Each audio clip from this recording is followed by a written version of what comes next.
Estamos al aire. Hola amigos, un saludo, mi nombre es Bolívar Telles, analista del CREI, Nicaragua. Antes que nada, pues agradezco la oportunidad una vez más que se me da para hacer unas reflexiones sobre una situación que 2 años atrás comenzó en, en Rusia y Ucrania con la operación militar especial. En esta ocasión, pues vamos a abordar el tema que es 2 años de la operación militar especial, hacer unos análisis, la perspectiva, los distintos enfoques que se han venido abordando, y para llegar a un grado de profundidad y entender la marcha de esta situación militar, de este conflicto. Gracias, doy la bienvenida también a nuestro amigo Lester Pilarte del CREI, que siempre nos acompaña en estas sesiones reflexivas de un análisis militar de lo que está ocurriendo en Rusia, Ucrania y de la operación especial militar. Debo decir que a 2 años de iniciada la operación militar especial, en primer lugar, la operación no ha cumplido totalmente sus objetivos. Recordemos que el objetivo de la operación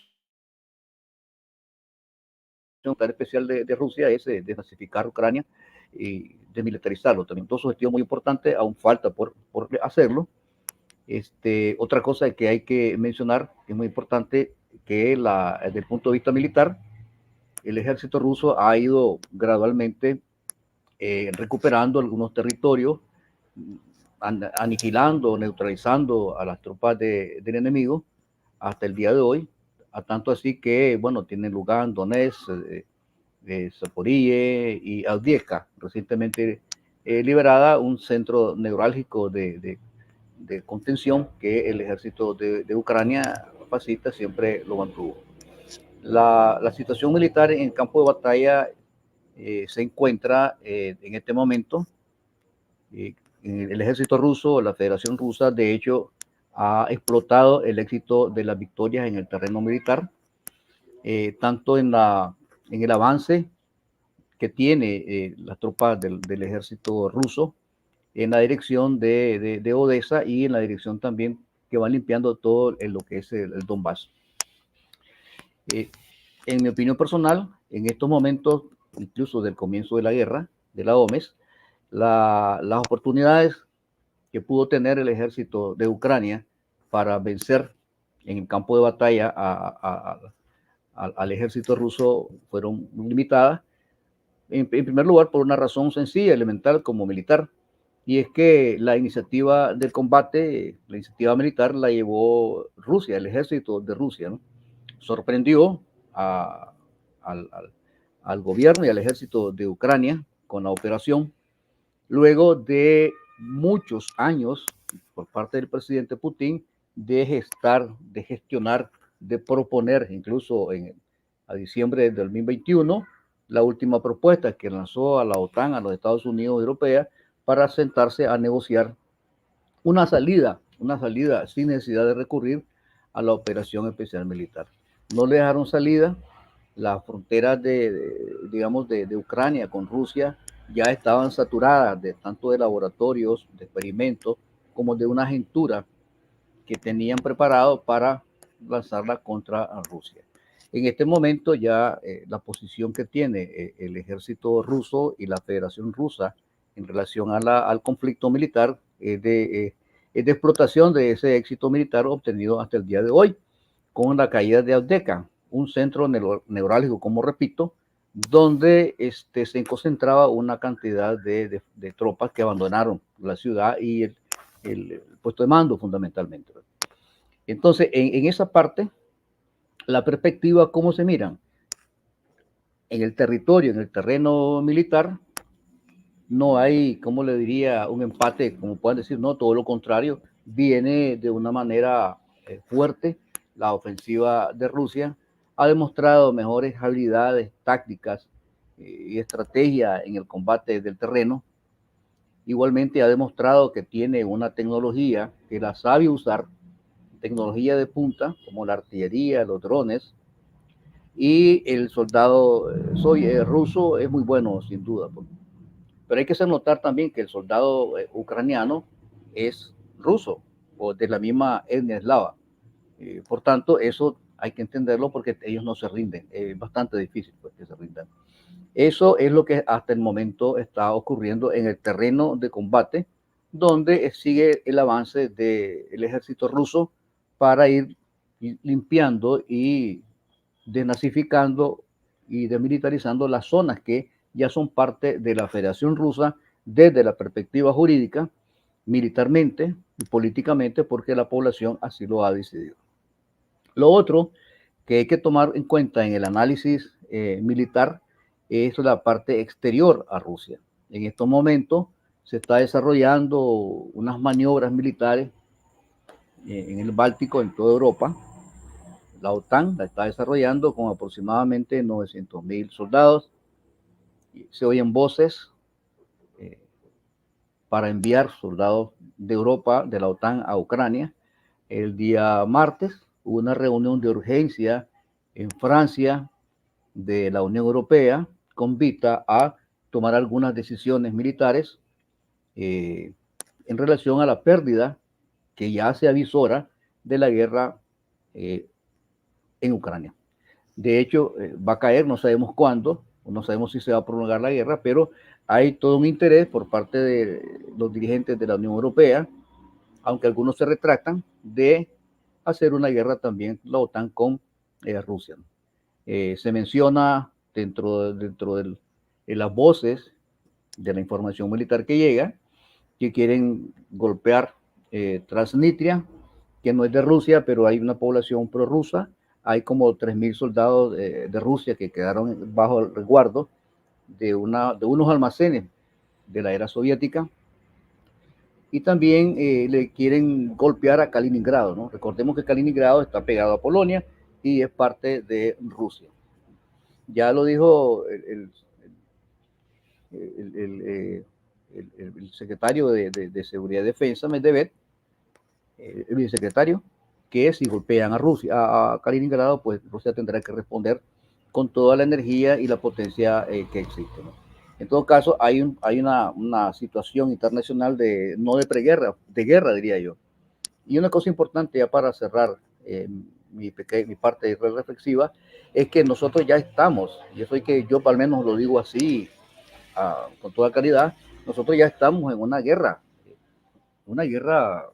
mundial.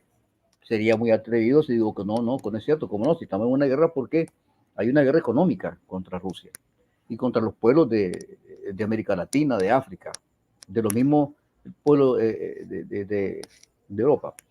Hay una situación financiera, una guerra financiera también contra Rusia, con todas las sanciones que le han montado el sistema financiero occidental, en particular el Imperio Británico. Deja caer eso contra Rusia, utilizando a los Estados Unidos como un imperio también. Tenemos la guerra de desinformación, la guerra de propaganda, guerra psicológica, una guerra híbrida que está elevando cada vez que transcurre un día, están elevándose. Eso viene a poner en alto riesgo la seguridad internacional, porque de hecho el riesgo es que explote un arma nuclear en cualquier país de Europa. Gracias a la presencia, por ejemplo, en América Latina del secretario de Seguridad y Defensa, el general Patrushev, que precisamente llegó a Nicaragua a una reunión, ya es público esto, no lo estoy inventando, se reunió con el general Parino López, del jefe del ejército de Venezuela, vinieron unos cubanos, vino el presidente, tengo entendido, de Bolivia, y por supuesto nuestro comandante en jefe del ejército de Nicaragua, el jefe supremo, y el comandante el general Avilés. Entonces, hay toda una situación en el mundo que se perfila como que cada quien está preparándose para afrontar la realidad que se está dejando venir. Y es que las élites globalistas desean destruir el mundo tal como lo conocimos en el siglo XX, para trasladarse a otro paradigma donde ellos van a manejar las ciudades que queden, porque piensan destruir los estados-naciones. Entonces, eso es lo que nosotros estamos viendo ahorita.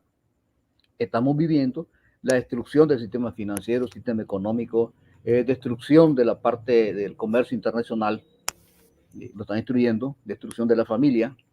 Todo eso es un combo militar que forma parte de la guerra que le están haciendo a Rusia. Y ya para cerrar, quiero decirle que está el papel de China, el papel de Irán también, que no se escapan. Y la India tampoco no se escapan de una situación conflictiva, porque tenemos el otro conflicto cerca, que es de la agresión de Israel a Gaza, ¿no? Entonces, hay todo un complejo de situaciones en la que lo que está en riesgo es la existencia humana. Por un lado, por otro lado, de hecho, ya Rusia tiene ganada la guerra, porque toma la iniciativa, en cada combate va tomando la iniciativa, pero además explota ese éxito militar que va obteniendo a cada momento. Yo lo dejo hasta ahí por el momento. Gracias.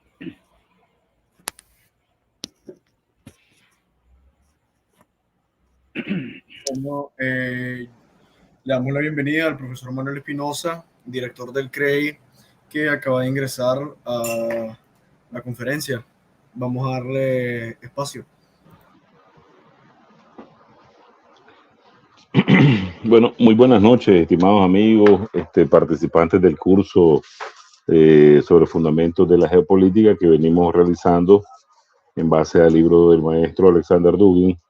Esta es, creo, la lección, conferencia número 49. Y primero que todo quiero presentar al colega Bolívar Telles, un estimado amigo, un estimado hermano, militar en retiro, académico, tiene cargo en la administración universitaria, en el campo de las ciencias jurídicas y relaciones internacionales, y es un analista fundador del Centro Regional de Estudios Internacionales, a quien le doy la gracia, le doy la bienvenida por estar con nosotros ahora. Realmente Bolívar tenía que estar entre las primeras lecciones sobre geopolítica junto con el coronel Balmaceda, que tanto Balmaceda, su servidor, Bolívar, Lester Pilarte, que también hoy nos acompaña, tenían que ver, vamos a decir, desfilado en las exposiciones, pero en esta etapa de cierre, pues ya viene otra parte nicaragüense a cerrar esta parte final del curso. Coincido plenamente con las observaciones que hace Bolívar, ¿verdad?, sobre que no hay que tener ningún temor en decir que ya estamos en la Tercera Guerra Mundial. De hecho, ya son varios años lo que la competitividad beligerante entre los jugadores potenciales del sistema internacional han demostrado. Solo el hecho de que la internacionalización de la guerra contra Rusia, o sea, no es que realmente Ucrania está peleando solo contra Rusia. Nosotros lo dijimos en aquel ciclo de programas que abordamos el tema de la OTAN versus Rusia, utilizando como un cuadrante del tablero del ajedrez geopolítico a Ucrania, que Ucrania, pues, desde el solo hecho que tomó la trágica decisión de enfrentar a Rusia, pensando de que la OTAN le iba a ayudar a ganar esa guerra, fue una de las mayores torpezas y toma de decisión que la dirigencia ucraniana hizo en su momento. Por seguir a la OTAN, por hacerle caso a las galletitas que andaba repartiendo la Victoria Nuland en la Plaza Maidán en Kiev en el 2014, ven lo trágico que ahora Ucrania ha enfrentado, porque entendemos nosotros en geopolítica qué cosa significa la Europa Oriental como una zona buffer de contención entre la Europa Oriental y la Rusia zarista o la Rusia o la Unión Soviética en su momento, hoy la nueva Rusia de post-Unión Soviética. Y era de esperarse, ¿verdad?, que iba a haber una reacción tarde o temprano de Rusia contra esa expansión en tiempos de una paz relativa que se dio a la tarea de la OTAN a acercarse a la frontera con Rusia y amenazante en un tiempo en que el armamento nuclear es mucho más moderno, poderoso, letal, y lógicamente pues Rusia, con una dirigencia clara como la de Vladimir Putin, ¿verdad? Tenía que poner los puntos sobre la silla sobre este tema y muchos otros más que Occidente venía planeando para Rusia, pues como es su cercenamiento territorial en 5 regiones enormes o más de 40. Hay un estudio ahí que más de 40 regiones iban a repartirse a Rusia, a saquear todos los recursos estratégicos, energéticos con los que esta cuenta, para igual como nosotros hemos visto ahora, como Francia, como Inglaterra, como estas potencias coloniales europeas han basado su economía, su enriquecimiento ilícito en la explotación de los pueblos. En este caso me refiero a África, ¿verdad? Donde todos los recursos estratégicos los han comprado a centavos y devolviéndole miseria, pobreza, atraso, esclavitud, proyectos de trabajo por comida, ¿verdad? Y ellos gozando pues de la explotación, el aumento de sus capacidades tecnológicas en base a estos recursos estratégicos energéticos de África. Algo muy interesante que hay que asociar, porque las críticas, los puntos de vista, escuchamos a los militares, escuchamos a los políticos, escuchamos a los diplomáticos, y entonces muy pocas veces vemos un balance, y no solo sobre los resultados de la destrucción de las fuerzas, tanto técnicas, militares como humanas, de ambas partes, pero sí podemos hablar de que hay una internacionalización de la guerra. Rusia está peleando contra todos los países del occidente colectivo que disfrazados como mercenarios están peleando, y los norteamericanos, y los alemanes, y los polacos, y los canadienses, y los británicos. Hay una treintena, 50 de países que están ahí. Pudimos ver hace pocos días cómo fueron capturados 200 mercenarios colombianos, ¿verdad? Fuera de Avdiivka. Entonces eso te dice que hay una internacionalización de la guerra. El sentido o el imaginario común te sugiere que es una guerra mundial cuando están todos contra todos, y no es necesariamente. Ya, si ustedes pueden ver la Primera Guerra Mundial, la Segunda Guerra Mundial, no fue la participación de todos los países del planeta. Se destacó mucho sobre todo los europeos, como siempre regalándole guerras mundiales al mundo entero. Tan civilizados son y han sido. Entonces, hay una internacionalización de la guerra donde están atacando a una potencia con la mampara de que están apoyando a Ucrania, pero le están dando financiamiento enorme, económico, militar, de alta tecnología, adiestramiento a las tropas. Entonces, sí, hay que decir, ¿verdad?, que los niveles de acercamiento a una tercera guerra mundial es inminente, pues, y esta es la lógica ahora que impera en el análisis en todos los lares. Nosotros en este mes publicamos en la revista Visión Sandinista un artículo titulado La Tercera Guerra Mundial, y la lucha entre los servicios secretos occidentales y rusos. Y hacemos pues un análisis de cómo estos también han venido influyendo en qué hacer uno para que exista una tercera guerra mundial.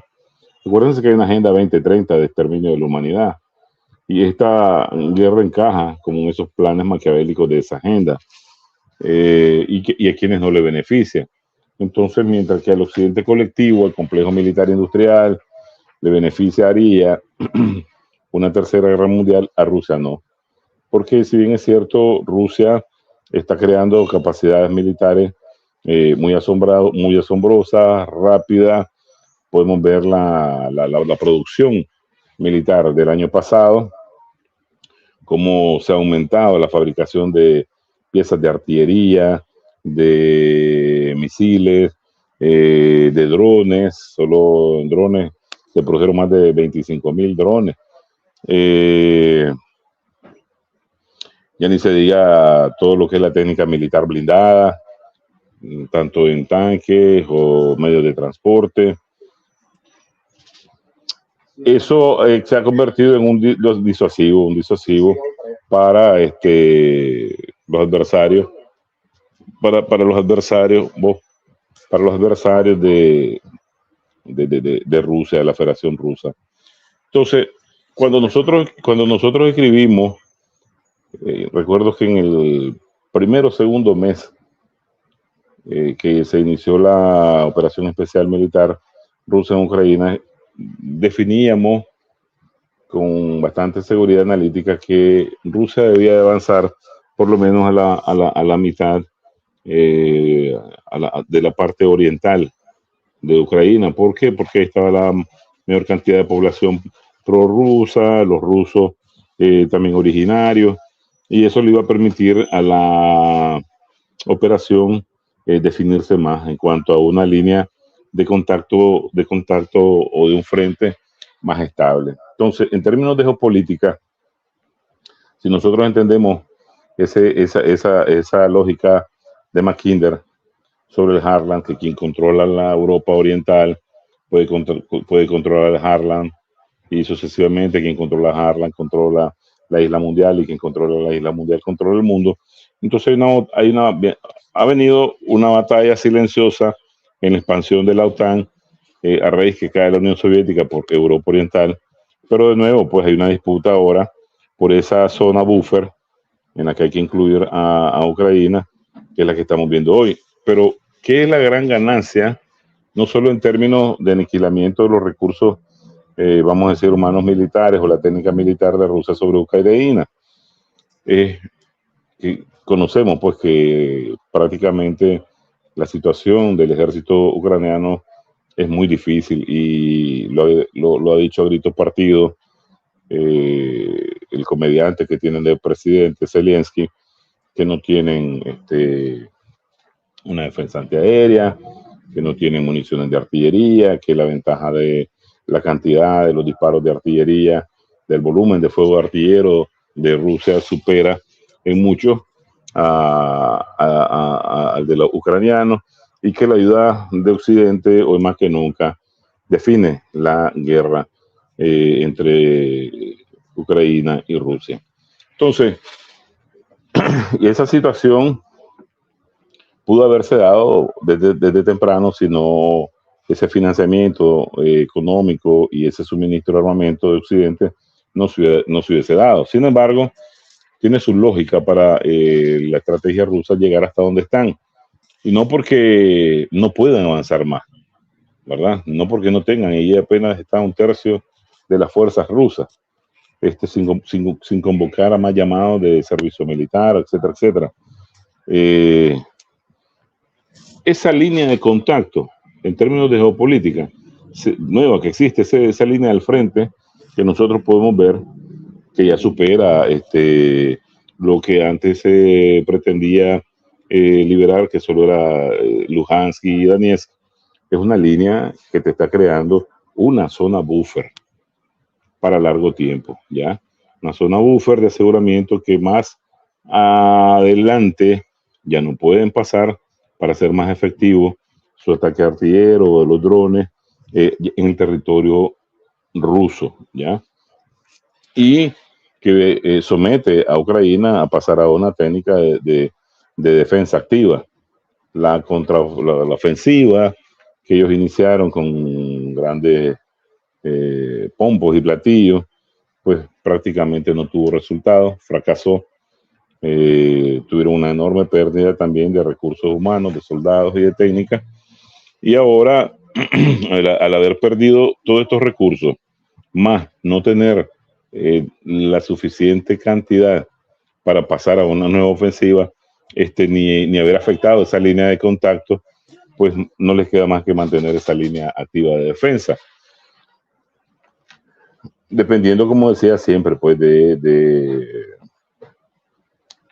los recursos que le pueda dar Occidente colectivo, pero que también está en dependencia. Mucho se habla de los resultados de las elecciones norteamericanas, si a Biden le conviene o no le conviene, soltar la papa caliente que tiene ahorita, en términos de lo que desea él obtener en las elecciones, lo que te dice Trump, qué cosa él haría cuando sea presidente con la guerra de Ucrania, o qué es lo que haría con la misma OTAN, si se resisten a aumentar los costos que tienen que afrontar para el presupuesto de la misma organización. Entonces, depende de muchas cosas. La viabilidad que los norteamericanos, cuando andaban repartiendo galletas en la Plaza Maidán, como igual pendió en su momento de una fragilidad inmediata como fue la estampida que hicieron en Afganistán. ¿Se acuerdan ustedes cómo dejaron a miles de colaboradores afganos y ellos saliendo apresuradamente de ese país? Entonces, eso también puede ocurrir de la noche a la mañana en Ucrania. Nosotros cuando hicimos este artículo que les decía en la revista Visión Sandinista sobre la lucha entre los servicios secretos occidentales y rusos, y a quien beneficiaría la Tercera Guerra Mundial, nos adelantamos un poco a un artículo muy bueno que sacaron dos periodistas norteamericanos, que es Adam Enthouse y Michael Switz, sobre también que cómo la Central de Inteligencia norteamericana de manera secreta ayudó a Ucrania a luchar contra Vladimir Putin, ¿verdad? Y ahí se detalla todos los niveles de colaboración que se han creado. Llama la atención como estos periodistas con una enorme profundidad tocan el tema sobre del establecimiento de nuevas relaciones entre las agencias de inteligencia, proyectos conjuntos, operaciones conjuntas, creación de enorme cantidad de oficiales de inteligencia ucranianos por todo el mundo, afectando los objetivos rusos, creación de bases de comunicación, de intercepción de comunicaciones de Rusia, la utilización y prestación de los satélites norteamericanos para poder ayudarles en la misma guerra que se tienen. Toda una serie de elementos que pueden describirte no solo que tanto han estado respaldando a Ucrania, sino que tanto están interesados en destruir a Rusia, y no solo por las sanciones económicas que bien decía Bolívar, sino también por esta vía de guerra secreta. A tal manera que también todo este grado de colaboración igual puede depender de un hilo si el financiamiento de Occidente se da o no se da, igual como pasó con Afganistán. Entonces, por ahora, un resumo que se ha creado una zona buffer en ese frente de contacto. En términos geopolíticos es tan importante como ahora dominar todo el mar de Azov, ¿verdad? Que antes la costa ribereña, vamos a decir, occidental le pertenecía a Ucrania y ahora ya no le pertenece a Rusia. Esto es muy importante. Quiero detenerme aquí un tanto y luego continuar con estas lógicas que veníamos compartiendo para darle la palabra a nuestro otro analista del CREI, un amigo Lester Pilarte, abogado, quien va a compartir con nosotros elementos de análisis sobre la influencia de esta operación militar especial rusa en América Latina. Buenas noches, no sé ¿cómo están? Bien, Lester, bienvenido, hermano. Un gustazo verlo nuevamente. Para mí es un gusto pues estar nuevamente aquí en el programa del CREI. El tiempo pasa rápido, 2 años. Recuerdo cuando pues el conflicto hace 2 años pues se detonó. Pero realmente de esos 2 años miramos la ausencia de la paz, pues más en Europa, pues. Eso es lo que yo podría decir que está afectando pues la paz en cierta manera y que está llevando pues al mundo, especialmente en Latinoamérica, más politizado, diría yo, en el ambiente político internacional, de a qué bandos podés estar, ¿ya? Después de 2 años pues, de guerra. Sin embargo, miramos que en América Latina los países han sido un poco bastante observadores y me llamaba mucho la atención que el único presidente que ha tenido una visita o se atrevió pues a visitar ha sido el presidente de Guatemala, creo que fue el año pasado, en el 2022, si no recuerdo. Pero ciertos países como México, ¿verdad? Brasil, Argentina, pues prácticamente han tenido un poco más de abstinencia sobre todo. Y hemos visto pues el apoyo político, ¿verdad? Por parte de Nicaragua y Venezuela en el ámbito político. Pero no en armamento, ¿verdad? Sino en el apoyo político a nivel internacional, por ese lado de Latinoamérica.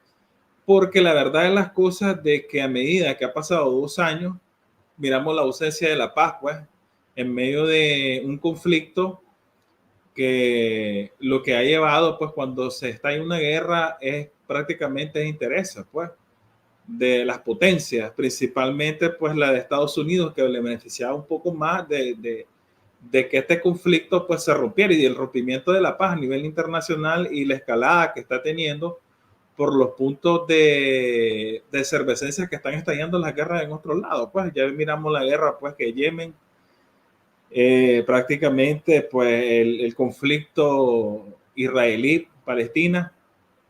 Entonces, eso es lo que más me llama la atención, el rompimiento de la paz desde ese momento de que inició el conflicto a estos 2 años ya ha avanzado bastante y no se ve pues el punto final de una negociación política.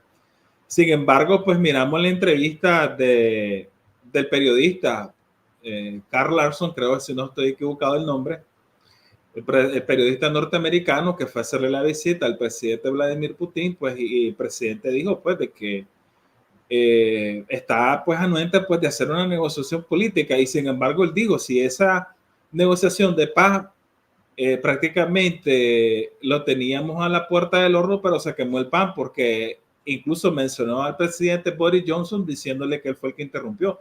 Pero sin embargo, él internacionalmente en esa entrevista dijo que él está anuente pues, de hacer una negociación de paz.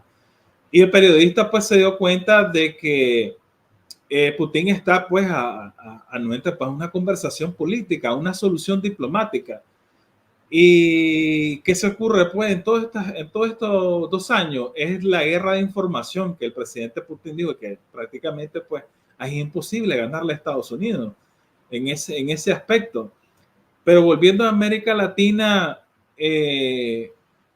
va a llegar a un punto pues que en América Latina muchos países tendrán que tomar la decisión pues de aportar para la paz o aportar para la guerra, ¿ya? Porque debe haber una solución política, pero lo que mi análisis que yo veo un poco más lejos la negociación de paz, porque al estallar el conflicto fue el rompimiento de la paz internacional, que ha detonado a no haber entendimiento sobre todo, no se encuentra la diplomacia, pues. Y lo que veo yo, pues que el presidente John Biden, lamentablemente, es una persona ya avanzada de edad, no tiene fuerza de una decisión política. Principalmente creo que sus asesores, puedo decir esta palabra, pues que los asesores en este aspecto han tenido bastante influencia en él, porque es una persona de tercera edad y influye bastante, no tiene un raciocinio contundente de tomar una decisión política, es decir, ya basta ya que puede terminar esta guerra, pero se ve que el inicio de la guerra fue el rompimiento de paz por intereses pues, de las potencias. Y recuerden de que esta guerra inició prácticamente casi desde el 2014, desde que iniciaban pues las operaciones militares pues por parte de Ucrania a los ataques de Donbass y diferentes estados pues prorrusos. Y sin embargo eso no salía pues en noticias a nivel internacional. Y desde esa podemos decir que viene el rompimiento de la paz. Ahora, veo elecciones en Estados Unidos, lo dudo mucho que el presidente Joe Biden pueda ganar. Ese es mi análisis, ¿verdad? Mis perspectivas.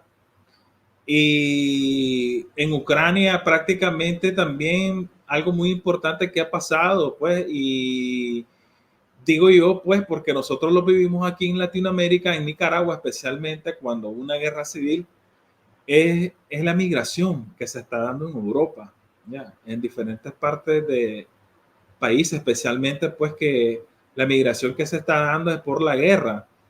Y creo de que ahí no se va a terminar la migración porque principalmente el país que está en guerra, esos países que están en guerra, tiene que existir la paz primero en Ucrania para que la migración pues se detenga, pues. Principalmente digo esto por experiencia histórica pues de mi país, pues Nicaragua, que vivió una guerra y se llegó a una negociación de paz, pues primero para que las personas que estaban afuera, pues migrando, regresaran. Eso es lo más importante que yo puedo decir de que se encontró la paz, pues, y ha sido una paz duradera. Y entonces ahorita, pues yo lo veo prácticamente a nivel internacional de tener una negociación política, pero ¿cómo le pudiera decir la palabra? De confianza. Creo que ahora el presidente Putin debe tener pues personas pues serias de una negociación de paz, porque ya ha sucedido de que muchas veces el Estado ruso confía pues en algunas negociaciones que se han hecho, pero sin embargo, conociendo pues a Estados Unidos en estas negociaciones, siempre termina mintiendo de alguna manera, lo cual le ha llevado un poco de desconfianza, pues. Por otra parte, lo que más me llama la atención es de qué manera se puede resolver esto. ¿Cómo se puede recuperar ahora la paz? Porque a medida que el conflicto cumple 2 años, se aleja cada día más, y cada vez que pasa el tiempo, prácticamente hay un desgaste, principalmente de seres humanos que pierden la vida, el desgaste de la economía, el desgaste de las infraestructuras pues, que sufren pues, en una guerra, y de qué manera va a ser esa recuperación económica. Pero todo se ha debido a un solo punto que yo pudiera decir, a quebrantar la paz internacional, que ese fue el principal objetivo de los Estados Unidos. ¿Ya?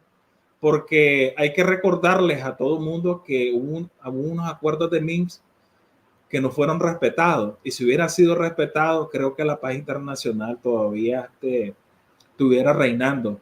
Pero ese es mi principal análisis. La paz internacional se está alejando cada vez que el conflicto pues va pasando el tiempo y miramos la ausencia de la paz. Esas son mis partes finales. Salud y bendiciones. Sí, está bien, gracias Lester. Bienvenido de nuevo porque con esta también ronda analítica reiniciamos aquellos jueves que teníamos nosotros sobre el análisis del conflicto en Ucrania, y ahora pues hay lamentablemente hay muchos temas candentes como estos que analizar, como es la aplicación del genocidio israelí pues en la franja de Gaza contra el pueblo palestino. Me gustaría cederle de nuevo la palabra a Bolívar. Bienvenido, hermano, de nuevo. Como no, Manuel, muchas gracias. Gracias, Lester. Muy amable. Bueno, me gustaría en esta ocasión mencionar, preguntarme, ¿no? ¿Cuáles son las variables de este conflicto mundial que estamos viendo? ¿Cuáles son las variables de esta tercera guerra nuclear que está en desarrollo? Digo que la primera variable es la economía. Están destruyendo toda la economía. Esta destrucción es parte de un plan que tiene la élite, no Biden, no el rey de Londres, de Inglaterra, los británicos, ninguno de esos presidentes de Europa. Esa es la élite que está arriba, que tiene más de 3.000 años de existir en Europa, en Asia, en el mundo, y que tienen un plan. Este plan tiene años de que lo han estado llevando y ya está en desarrollo pleno. Entonces quieren destruir la economía, porque destruyendo la economía destruyen todas las naciones y a los pueblos, como también quieren despoblarlos, que es otra variable de la guerra, la despoblación de la tierra. La otra variable es la política, que la política la han convertido en un juego en un juego donde los pueblos se ven llevados por sus respectivos gobiernos y que en algunos casos ya políticamente han invadido no solo la privacidad de los hogares, sino que han invadido el pensamiento con la inteligencia artificial. Entonces la política tiene un rol importante para este conflicto que estamos viviendo y que está en desarrollo ahorita en la parte de Europa Oriental, con Rusia y también en Gaza. Esa es otra variable. La otra variable es la variable cultural, que a través de todas las redes sociales, como lo explicaba Vladimir Vladimirovich Putin a Tucker Carlson, esa variable cultural de la propaganda que a través de los medios no le pueden ganar a los Estados Unidos, porque tiene todos los medios y los recursos occidentales a su favor. Y la propaganda antirrusa que hacen, pues, cala en muchas personas en los pueblos de América Latina. La otra variable, y esta es la más importante, es la variable militar. Esta variable militar no hay que desestimarla, con la continuación de la política precisamente, porque ahorita con la maniobra que está llevando efecto la OTAN por 6 meses en Europa, con 900,000 soldados y bastante tecnología terrestre, artillería, aviones, buques, que se está movilizando prácticamente a todos los ejércitos de Europa que componen la OTAN para una confrontación militar. No nos llamemos a engaño. Un ejercicio militar es una acción en la que se figura que está en combate real, lo más cercano posible a un combate real. Es lo que está ocurriendo. Y la otra parte es el comercio. Está siendo destruido el comercio internacional para destruir prácticamente todo el sistema financiero internacional, que es lo que mueve en Occidente. Esas son unas variables de esa guerra que le llamamos híbrida, guerra de internacionalización de la guerra, pero es una guerra definitivamente que puede desembocar en una guerra nuclear. Eso es lo más peligroso que puede ocurrir. Lo otro que quiero mencionar en este conflicto militar que abona a la destrucción de la guerra es que en 1971 el Club de Roma promovió, sacó un informe que se llama Crecimiento Cero. Entonces, ahorita ese crecimiento cero está llegando prácticamente a cumplirse, porque han destruido Europa desde la perspectiva de la industria, ya han comenzado con la agricultura, pequeños y medianos agricultores de Francia, de España, de Alemania, están protestando porque no los dejan producir por el famoso carbono, el CO2 que afecta el cambio climático, lo que es una falsedad completamente. Es una gran mentira, pero están destruyéndolo, ¿no? Ya destruyeron también los Estados Unidos, Detroit ya es una ciudad que no dejó de ser industria totalmente. Eso es un componente importante. Lo otro que me gustaría mencionar, que, bueno, los países bálticos que están participando en estos ejercicios militares, donde el supuesto enemigo, entre comillas, por supuesto, es Rusia. Rusia con toda su fuerza que tiene, ¿no?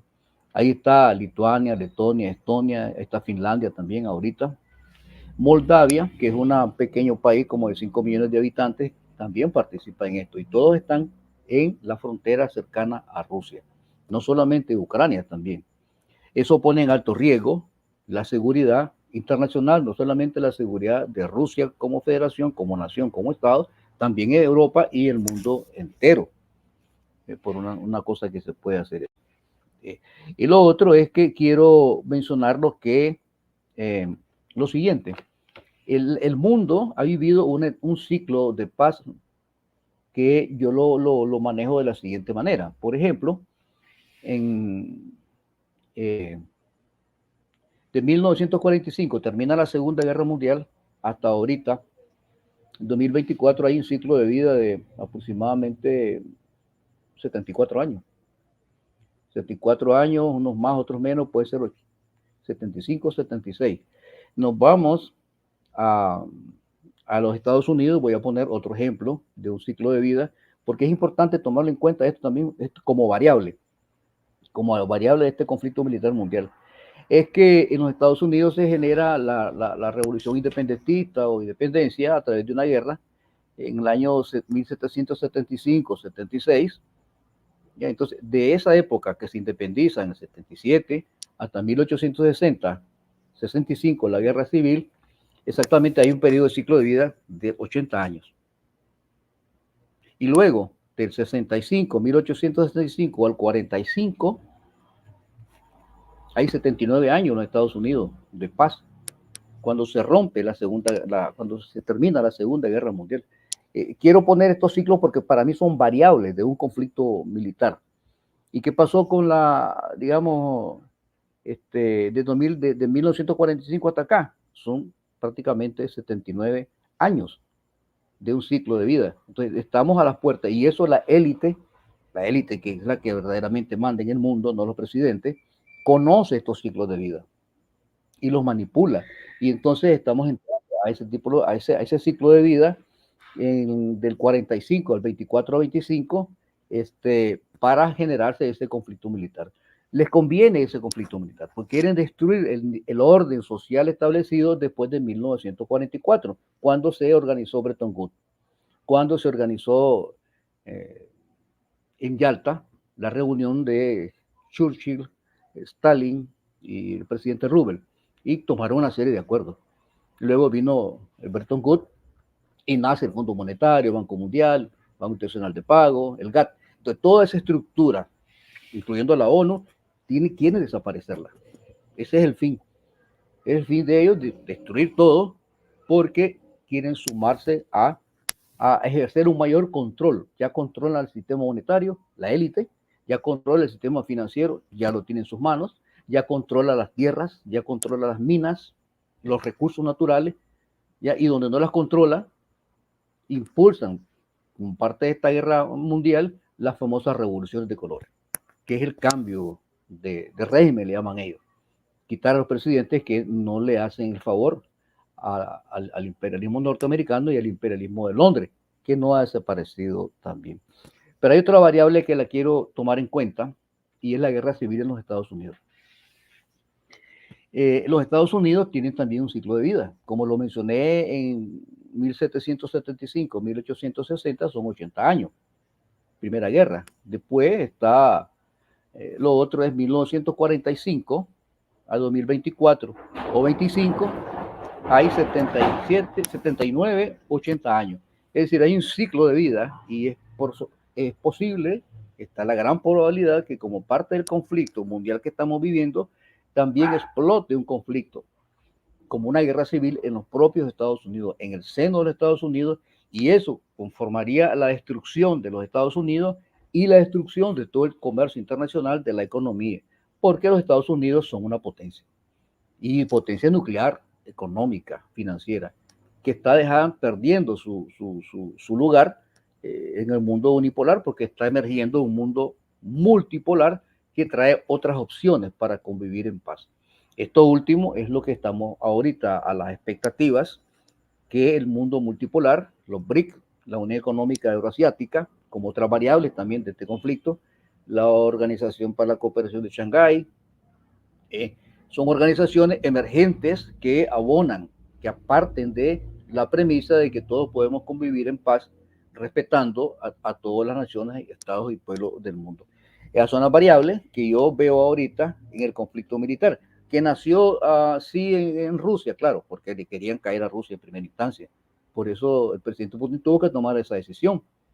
Era un asunto de existir o no existir, de continuar siendo la Federación Rusa o permitir que desapareciera, como explicaba Manuel muy bien, cuando Mackinder plasmó en su idea la destrucción de Rusia, la fragmentación y repartirse los territorios, porque hay muchos recursos naturales en Rusia, que lo quiere la élite globalista.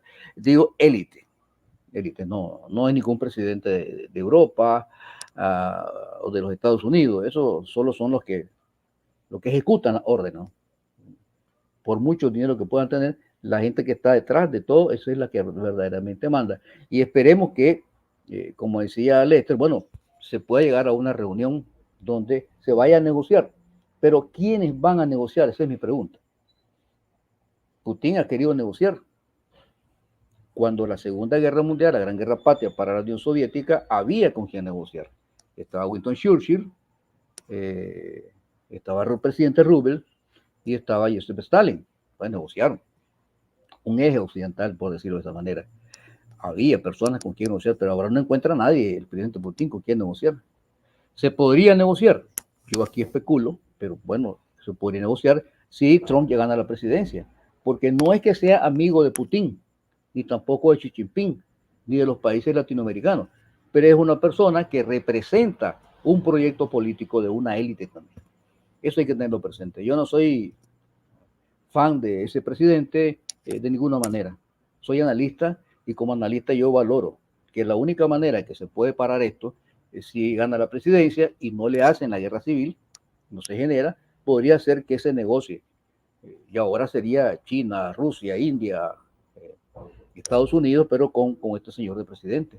Porque de otra manera la confrontación sigue elevándose a unos niveles catastróficos que podemos terminar con una guerra, con una bomba nuclear, con una que está ahí, aunque sea táctica, el resto se va. El resto se va y eso es lo que no queremos. La experiencia nos dice, en términos militares, que todos los conflictos militares terminan en una mesa de negociaciones los contendientes. Centroamérica es un ejemplo clásico de nuestro país, centroamericano, terminó en una reunión de los presidentes de Centroamérica, Esquipulas II, y se firmó la paz. Y se firmó la paz El Salvador, Nicaragua, Honduras, Guatemala, para obtener una paz estable y duradera, que es lo que se firmó. Esas son las variables que yo valoro de la guerra que está en desarrollo y las probabilidades de una hecatombe nuclear que está cerca, porque los Estados Unidos, de hecho, han roto esas famosas reglas que ellos hablan. Son las reglas de ellos, por supuesto, no del derecho internacional. Son reglas de ellos. Y entonces ellos dicen que Rusia ha roto las reglas. Pero no, son las reglas de ellos mismos las están rompiendo. Ahí la dejo hasta ahora. Muchas gracias, Manuel. Gracias, Bolívar. Sí, les hago una pregunta a ambos, a Lester, a vos, Bolívar, sobre el tema de la visita de Patrushev a Nicaragua. Miré a unos analistas apresurados de esos, como siempre, malintencionados y que por esa malintención erran permanentemente, que Lavrov vino por aquí, por la región y no pasó por Nicaragua, y la verdad es que no vino Lavrov, vino Patrushev, ¿verdad? El secretario para el Consejo de Seguridad de Rusia, una figura importantísima, y fue Nicaragua la que se escogió como sede, donde vinieron altos funcionarios, tanto de Cuba, Bolivia, Venezuela, a nuestro país, y eso pues tiene también una lectura política internacional. También, Lester, que comentara la errónea decisión que había tomado Ecuador en plegarse a trasladar equipos de fabricación soviética a Ucrania, y luego tuvo que abstenerse porque perdía más haciendo eso con Rusia en términos de comercio. Entonces se las dejo a ambos, no sé si Lester quiere hablar o Bolívar para comentar esto, que es parte también de la dinámica internacional a 2 años de inicio de la operación especial militar rusa en Ucrania. Bueno, la primera pregunta, yo creo que a veces analistas internacionales primero no piensan, ¿verdad? Porque si nosotros observamos las relaciones de amistad con Rusia, tiene años ya para Nicaragua, y son visitas estratégicas diplomáticas que se llevan a cabo entre Nicaragua y Rusia. Por otro lado, escuché comentarios de que el canciller ruso solo había llegado para Cuba y creo que iba para Venezuela, pero no había venido a Nicaragua. Entonces, especularon mucho. Pero en asunto de esta visita se puede dar un mensaje que la amistad entre Rusia y Nicaragua es sólida, ¿ya? Y son los canales diplomáticos que hacen esa relación de amistad, que siempre a nivel internacional está sólida, ¿ya? Ese es un mensaje claro, ¿ya? Un mensaje claro que Nicaragua pues, es un país soberano y puede tener relaciones diplomáticas con cualquier país, ¿no? Eso en primer lugar hay que dejarlo. En segundo lugar, en cuanto a Ecuador, pues la situación que lo conllevó a abstenerse de enviar armamento es porque ahorita hay un conflicto internacional y sabe de que Rusia es una potencia, ¿ya? Que se ha ganado el respeto a nivel internacional y que puede costarle esas relaciones diplomáticas futuro. Porque hoy, doctor, lo puedo decir, y es la equivocación más grande del imperio norteamericano y de sus gobernantes, que ellos quieren seguir con el mundo unipolar, donde ellos quieren ser primeros siempre. Y creo que hoy, en el mundo global en que vivimos, vienen surgiendo potencias como la India, China, Rusia, y a eso es imposible sostenerlo, que un país como Estados Unidos sea el primero, pues, como potencia mundial. Y esta situación de las visitas que se están dando, pues, importante, como el ministro, pues, de seguridad, pues, el funcionario de seguridad ruso, a veces despierta especulaciones de gente que quiere dañar y desprestigiar internacionalmente al gobierno de Nicaragua y especialmente al Estado nicaragüense. Porque estas relaciones diplomáticas no son de ahorita, son que tienen años, pues, y conlleva, pues, a un mejor desarrollo de seguridad. Prácticamente en Nicaragua, pues, desea, pues, tener los mejores avances de seguridad como cualquier país, ¿ya? Que pretende, pues, como soberano, proteger, pues, su territorio, ¿ya? Porque en cualquier parte del mundo, en sus constituciones, claramente está escrito la autodeterminación, el territorio, pueblo y soberanía son las cosas principales que te da una constitución política. Y el deber de todo presidente, como el gobierno de Nicaragua, pues estrechar las relaciones de amistad con cualquier país del mundo que le da la autoridad a la constitución política. Entonces, es un mensaje claro. Y por el otro lado, pues miramos de que para mí es un mensaje claro de que Ecuador con esa abstinencia sabe de que Rusia ya es una potencia mundial, pues, y que no se puede estar tomando decisiones a la ligera que pueden ir en detrimento de los intereses ecuatorianos también.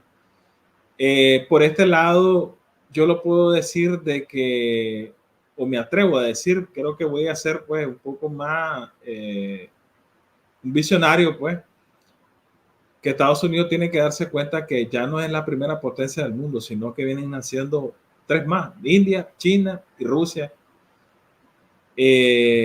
Prácticamente del peso geopolítico ya va a ser diversificado, pues, y las tomas de decisiones políticas a nivel internacional, como el Ecuador tomó, pues, de abstenerse, creo de que es más que todo, lo veo yo así, de respeto hacia Rusia.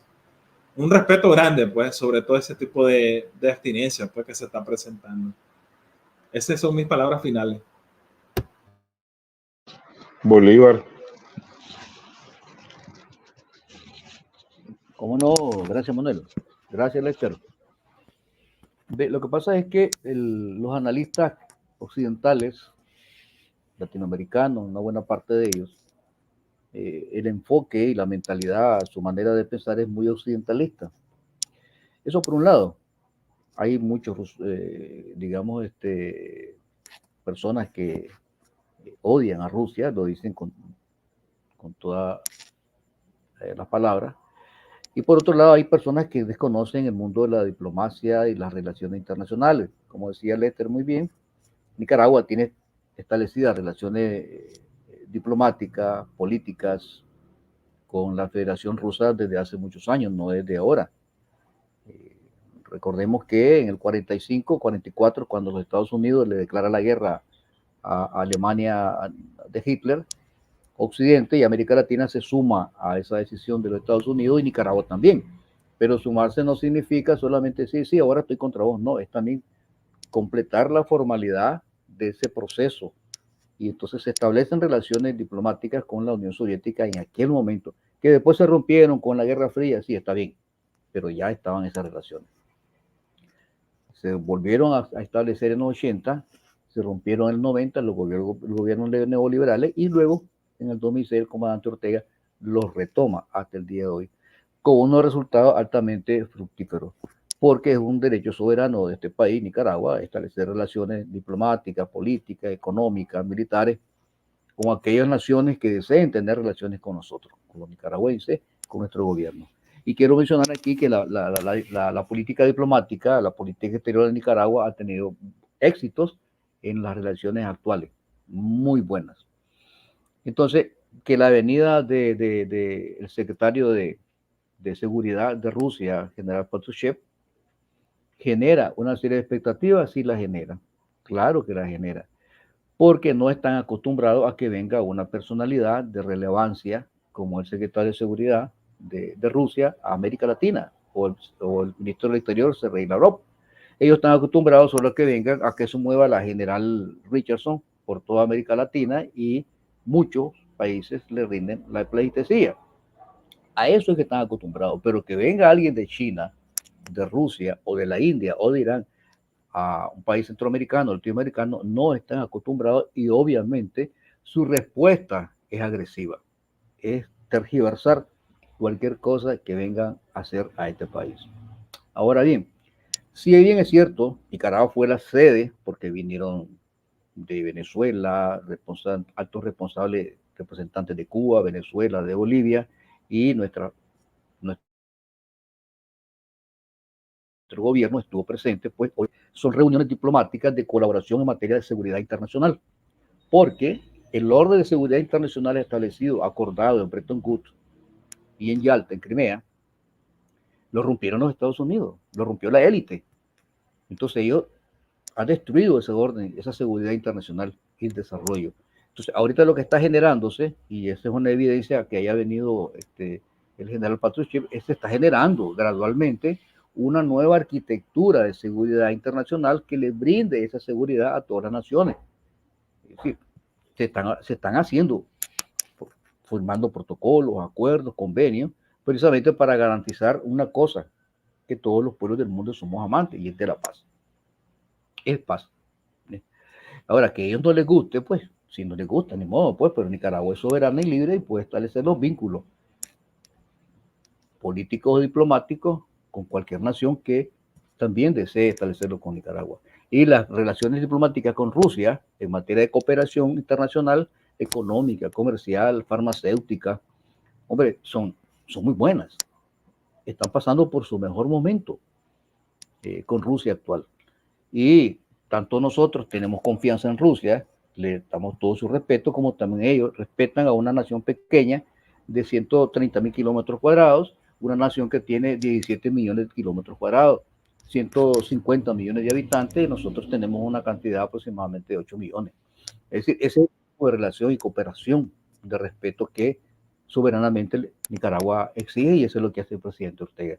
Y hayan venido también otras naciones de América Latina porque necesitan establecer vínculos de cooperación económica, comercial y sobre todo de seguridad internacional, que es lo que está en riesgo. Por eso estamos en este desarrollo de esta guerra internacional híbrida termonuclear que está en desarrollo y que está en paz, está en riesgo la paz del mundo. Por un lado. Por otro lado, el papel de, ¿cómo se llama?, de Ecuador. Sí, lo que pasa es que Ecuador violentó unos convenios firmados con de colaboración con Rusia, colaboración militar, y una parte del convenio, cuando se firman esos convenios y le venden armas, no se debe transferir a un tercero el armamento que nos vende un país como Rusia. Los mismos Estados Unidos lo hacen. Pero ellos estaban violando flagrantemente una parte de ese convenio. Por eso Rusia tuvo que responder de la mejor manera posible, que se lo dijo: si te hacen eso, pues vamos a retirar todo la cooperación y no le iba a comprar bananas. Esa es una manera también de negociar diplomáticamente con otra nación. Y ya para concluir, pienso que en esta conflagración que estamos hablando, al menos yo así la veo, conflagración mundial, el papel de los pueblos de Europa es vital es determinante que tomen conciencia, que adquieran conciencia de lo que está ocurriendo en esas naciones de Europa y que sean los únicos que realmente puedan revertir una situación desde lo interno de su país para evitar que su gobierno lo lleven a una conflagración donde ahora ellos mismos van a poner los muertos. Lamentablemente, los muertos son los trabajadores de uno y de otro lado, porque son trabajadores, a fin de cuentas, ¿no? A excepción de los mercenarios y todas esas cosas que se mueven, pero bueno, son obreros, que no son obreros del siglo XIX ni del siglo XX tampoco, pues entendamos eso, ya pertenecen a otra categoría, son obreros técnicamente calificados, tecnológicamente bien calificados. Entonces, tiene que jugar un papel relevante, eso hace como 1 año y medio creo que lo conversamos con Manuel aquí, los trabajadores, los pueblos de Europa, para impedir que esta situación avance hasta el máximo y pueda terminar en una confrontación nuclear entre Rusia y Europa o la OTAN, que están en contra de la Federación Rusa. Gracias, Manuel. Bien, me dicen de que se nos llega el límite del tiempo y me gustaría pedirles a ustedes en 3 minutos máximo abordar el gran paraguas que consiste ahora sobre el mundo multipolar. Hace días en la Federación Rusa se llevó a cabo un foro donde este concepto se ha debatido hasta la saciedad. Desde aquí le mandamos saludos a el vicedirector de este curso sobre fundamentos de la geopolítica, a Carlos Mamani de Perú, que ha estado activo en el foro sobre multipolarismo. Está allá en Moscú, ustedes saben, estuvo en la cuestión de los rusófilos. Igual a Francisco de Costa Rica, que es un analista amigo, y a Enrique Refollo de España, que han estado por allá participando de esto. Lógicamente, el cambio del orden mundial ya es multipolar. Lo que nosotros estamos presenciando, y no solo en América Latina, sino en África. La rebeldía de los africanos contra ese saqueo discriminado, desvergonzado de los europeos, lo muestra, ¿verdad? Y su reorientación a la Federación Rusa y a China. 3 minutos, hermanos, cada uno les pido si pueden abordar el tema de la proyección multipolar en la coyuntura internacional. Bueno, gracias, doctor, por darme la palabra. Voy a tratar de resumir lo más importante en 3 minutos. Doctor, después de la Segunda Guerra Mundial, hay que recordar a nuestros televidentes que los países ganadores como Estados Unidos, Inglaterra y Rusia, para el establecimiento de la paz, se tuvo que formar las Naciones Unidas. ¿Ya? Y conlleva el rompimiento de la paz internacional. Mi pregunta y mi análisis es, para que todos los televidentes, ¿verdad?, que nos están escuchando, ¿qué surgirá después de esto? ¿Otras Naciones Unidas o una organización? Porque ella es multipolar, ¿no? Surgirá una nueva Naciones Unidas con otro nombre, digo yo, donde se puedan resolver los problemas a nivel internacional, o seguirá estableciéndose. Porque después de la Segunda Guerra Mundial vino la paz con la formación de las Naciones Unidas, donde se estableció la paz y donde hoy que nosotros, algo muy importante que hay que decir dentro de esta coyuntura, que la visita del ministro de Seguridad ruso que vino aquí en Nicaragua, eso te demuestra que nosotros en Latinoamérica tenemos la paz y donde podemos tener relaciones diplomáticas, entendimiento, ¿verdad?, negociación política, lo que lleva a algo muy importante, a cumplir esos objetivos como seguridad, como economía, ¿ya?, como el desarrollo. Eso te da la paz, ¿ya? Pero hay una guerra en Europa, ¿ya? Entonces, hay 2 puntos muy importantes donde no, el rompimiento de la paz, el lado de Europa, y la paz en Latinoamérica, que yo espero que se conserve, ¿ya?, No descarto más adelante que pretenda puede hacer el imperio con tal de desestabilizar la paz internacional en Latinoamérica, pero mi concepto dejo yo eso. Si después de la Segunda Guerra Mundial hubo una gran idea de las Naciones Unidas, donde las potencias del mundo ganadoras de esa guerra se dieron a la tarea de haber una negociación de paz, un entendimiento, conversaciones. ¿Y hoy con quién se va a poder negociar para poder establecer una paz duradera después de dos años de guerra? Y lo estamos viendo sencillamente en el país de Latinoamérica con esta visita con el canciller. ¿Por qué? Porque hay una paz duradera en Latinoamérica y no se ha rompido. Espero pues que no estalle una guerra en Latinoamérica, pues.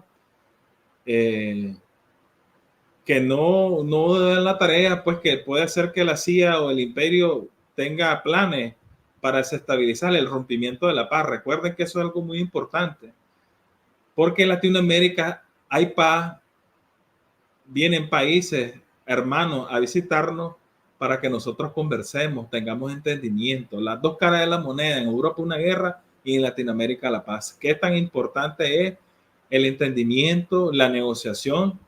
Pero qué tan difícil se hace en Europa para establecer una negociación de paz. ¿Existirá un país vencedor? Sí, claro que sí. Lo puedo decir con mi análisis, Rusia. Ajá, pero ¿con quién va a negociar? ¿Existirá un Churchill? ¿Existirá un Theodore Roosevelt para poder llegar a esas negociaciones? A sentarse en la mesa, a tener esos puntos de coincidencia. Porque el rompimiento de la paz en Europa es el interés de Estados Unidos de obtener más recursos, más territorio, más población territorial, diría yo, más control. Pero Rusia no puede tener más control porque es un país más grande. No necesita territorio. Ha sido uno de los países más grandes del mundo. Entonces, yo me quedo con ese gran interrogante. ¿Será que volverán a hacer otra organización para el cumplimiento y la duración duradera de una paz que perdure como la tenemos nosotros hoy en Latinoamérica? Esas son mis partes final, pues quería concluir y pues le dejo la palabra a mi hermano Bolívar. Gracias, doctor. Bueno, gracias, gracias, Lester, muy amable. Bueno, el mundo multipolar. Brevemente quiero exponer que la multipolaridad es el esfuerzo que se viene haciendo del año 2000 para hacerle frente, es un reto al mundo unipolar que los Estados Unidos se creyeron, y la élite fundamentalmente, la élite globalista, que bueno, ya el mundo se manejó después de la caída de la Unión Soviética de manera unívoca por los Estados Unidos como instrumento de la élite de control y dominio a nivel mundial.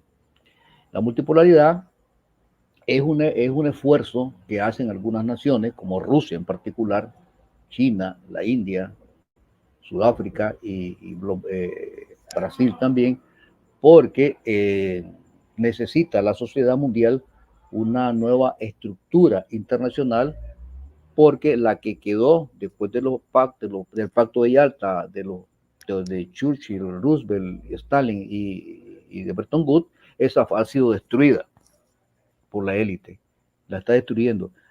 Además que han pasado 79, 80 años, ya se hace necesario modernizar algunas leyes, actualizarlas. Incluso organizaciones internacionales necesitan esa nueva visión del mundo multipolar, rompiendo con la visión bipolar que se creó después de la Segunda Guerra Mundial con la Guerra Fría, luego el mundo unipolar, y hoy pues la idea es tener un mundo multipolar donde todas las naciones y pueblos puedan convivir con seguridad y tranquilidad. Por eso la necesidad urgente de crear un sistema de seguridad internacional y desarrollo de todos los países. Desarrollo en lo económico, industrial, político, cultural, educativo, porque se necesita, ¿no? Ese es el mundo multipolar que estamos viendo, porque es un mundo multipolar también que está aportando un nuevo sistema financiero internacional. Ya tiene un banco, es una fuerza, ya está apostando a una nueva economía mundial, unas nuevas relaciones económicas, que no estoy hablando de socialismo, sino unas nuevas relaciones económicas de equidad entre todas las naciones y países con todo el respeto que se merecen, ¿no?, las naciones de manera general. Rusia, para mí, se está convirtiendo en este momento en el eje o en el centro de ese mundo multipolar, porque recientemente, además del foro que realizaron ahorita, del mundo multipolar, también realizaron un foro antineocolonial en Rusia. Han invitado a América Latina, África, Asia, a muchos países, y está de cara a esa lucha anticolonial, que es la ruptura de un montón de países pequeños, la ruptura del vínculo de dependencia financiero y económico que hay con los Estados Unidos de Norteamérica. Entonces, de hecho, lo que está creándose ahorita está en gestación, como decía Gramsci. Lo viejo se va, pero no termina de irse. Lo nuevo está llegando, pero no termina de llegar todavía. Es un momento dialéctico entre lo viejo y lo nuevo. Lo nuevo, sin duda alguna, se tendrá que imponer. Se está imponiendo la paz y la seguridad internacional para todos los pueblos del mundo. Esa es la garantía que nos está ofreciendo ahorita el mundo multipolar hasta este momento. Espero que así sea, y yo confío que así será. Gracias, Manuel. Bueno, muchas gracias a ambos por haber participado hoy en este encuentro número 49 del curso sobre fundamentos de la geopolítica. Con toda seguridad vamos a tener de nuevo a Bolívar Tellez, académico, analista militar, un militar en retiro, igual a nuestro joven analista Lester Pilarte, especialista en la ciencia jurídica, el derecho, y queda planteado el tema para futuras ocasiones, que es la coyuntura ya actual multipolar y la tercera guerra mundial, en función de evitar la construcción de ese mundo multipolar. Muchas gracias.